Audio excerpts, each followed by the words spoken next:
Back to news out of Spain, and we're joined from Wellington by Oliver Hartwich, who's the Executive Director of the New Zealand Initiative think tank. Oliver Hartwich, good morning to you. Now, before we look at the details of the bailout, remind our viewers just why Spain needed this financial help in the first place.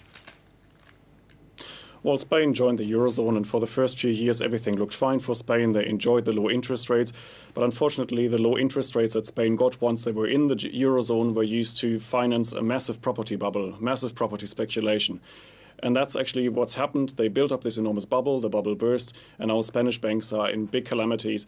And that's why the Spanish government now needs a bailout from Europe to help their banks, because the banks can't actually, they're sitting in a lot of toxic debt, really, that they can't recover. And that's why the whole Spanish banking sector looks very fragile now. Yeah, well, the whole sector is on the verge of collapse based on the experience with those dodgy home loans. That's exactly how it looks, and I mean, they are currently talking about 100 billion euros as a first bailout. I don't think it will end there. It's quite likely that we are going to see more of that in the future, and there are some experts who predict that in the end we're talking perhaps about 250 billion euros that have to be mobilized in order just to stabilize the Spanish banking sector. Is there enough financial firepower within the EU to manage that sort of bailout?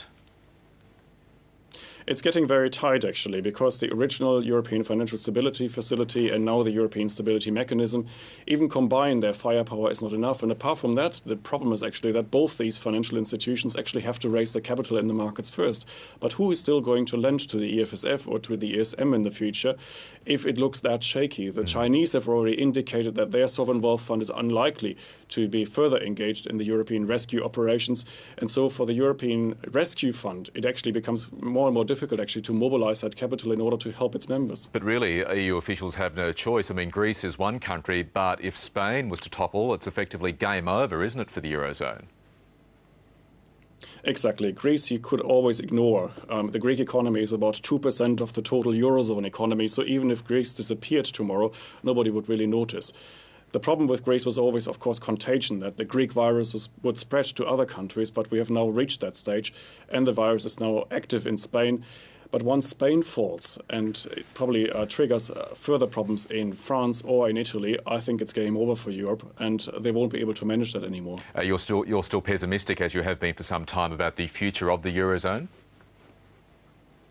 Yes, I am, and not just because of the recent bailout mechanism, but also because of figures that we get out of European central banks. Just last week, we got new figures out of the Bundesbank, for example, that their exposure to European Target 2 debt, that is a transfer mechanism within the European Central Bank, is now 700 billion euros. And the Germans are unlikely to see that money back again if anything goes wrong in the eurozone. So if a Greek departure happens or a Spanish departure happens, the German government will probably have to recapitalize its own central bank, because otherwise the German financial sector is also bankrupt. And you mentioned Greece, and before we go, Oliver Hartwich, those elections are held this coming weekend with the anti-austerity drive politicians expected to get up, which could see the bailout deal scrapped with the EU. What are the consequences of that? Well, it is quite difficult actually to see how the Greek elections will play out. But after the Spanish bailout, of course, the radical left in Greece has a new argument, because the Spanish actually managed to negotiate very good terms for themselves. They now get 100 billion euros from Brussels without having to commit to further austerity measures. And for the Greek opposition, they can now claim, well, look at Spain. They don't have to do anything. We should really renegotiate everything we have previously negotiated with Brussels. So I think this will actually help the Greek left now to win the next election. Oliver Hartwich in Wellington, thank you very much for your time this morning. Thank you.